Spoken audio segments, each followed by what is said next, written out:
Hi there, it's Java Jim with First Line Equipment, and today we're going to be demonstrating how to use the Java Jim Espresso Smoker. Also can be for cappuccinos and lattes. So the first thing we're going to do is make sure we have everything ready.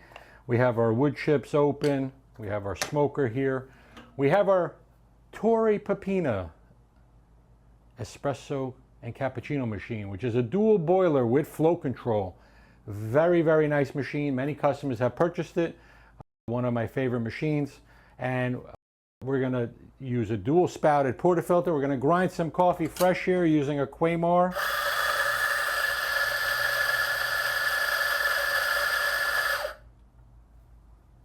Their Touch Plus grinder, M80 series. Okay, and get a tamper here. Lock this in. Put this in here. Basically, we're going to make a double shot. Look at that flow of workflow here, lifting up the lever for the group head, and then here's the flow control. We'll open that up a little bit.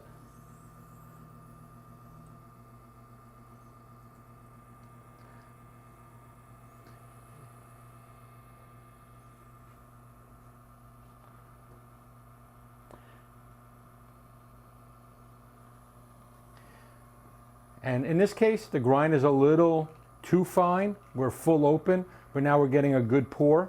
There was built-in pre-infusion on this as well. And while waiting for that, we're going to steam a little milk.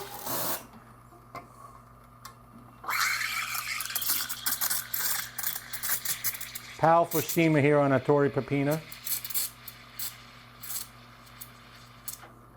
And the shot time is 57 seconds. Let's give it a little quick taste.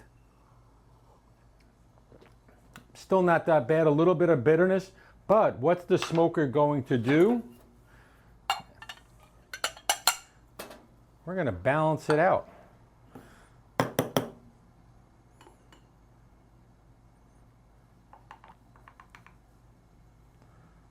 Okay, have our latte there. Or cappuccino, a lot of micro froth there. We'll take our smoker, we'll put it over the shot of espresso. We're going to put some American oak shavings on the one side. Take our torch, get a good burn.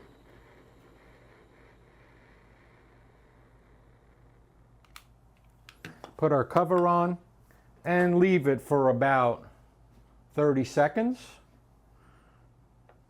You could smell the smoke again for a cafe, restaurant, really nice presentation. And for cappuccinos with this, it's a double smoker, so we're basically going to use the double side because we have a lot more volume here. So it's about 30 seconds. Nice aroma. And there's actually a taste difference.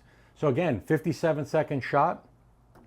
And it has mellowed out the bitterness in the cup. Tastes wonderful, wonderful.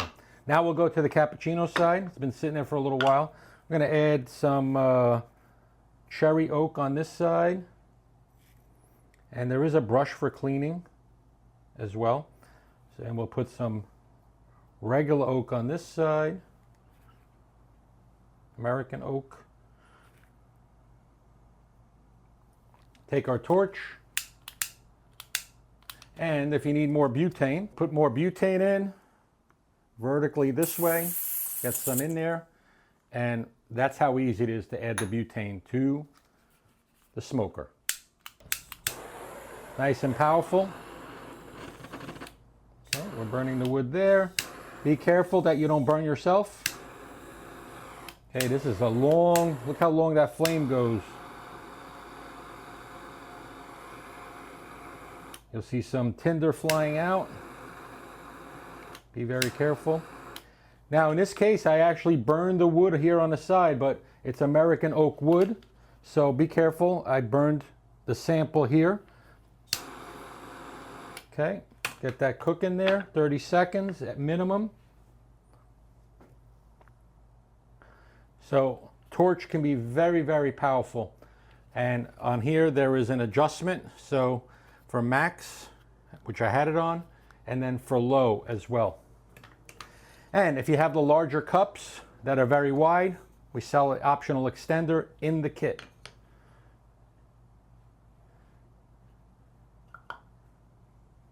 Okay, so you'll see I got a little burn mark there, but no polyurethane, no chemicals. It is a burn, but it's not getting in your cup. And let's give this a nice taste.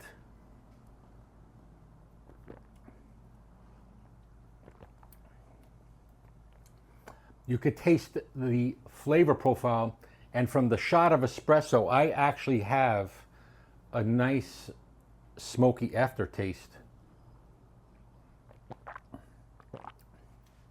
This actually tastes very, very good as a cappuccino with the cherry oak. Very, very good. That's how simple it is to make this wonderful espresso or cappuccino or even a latte with my espresso smoker that does a really good job. And again, as I pointed out in my intro, we have metal here. You're not burning the wood from any polyurethane or any poly cover into your cup, which is very, very important to me. And that's it. It's super simple, looks really, really nice, and more importantly, it tastes really, really good and can balance out the espresso. Again, thank you for watching. This is Java Jim with First Line Equipment. Hopefully you have a wonderful day. As I always say, coffee first, everything else second. Take care.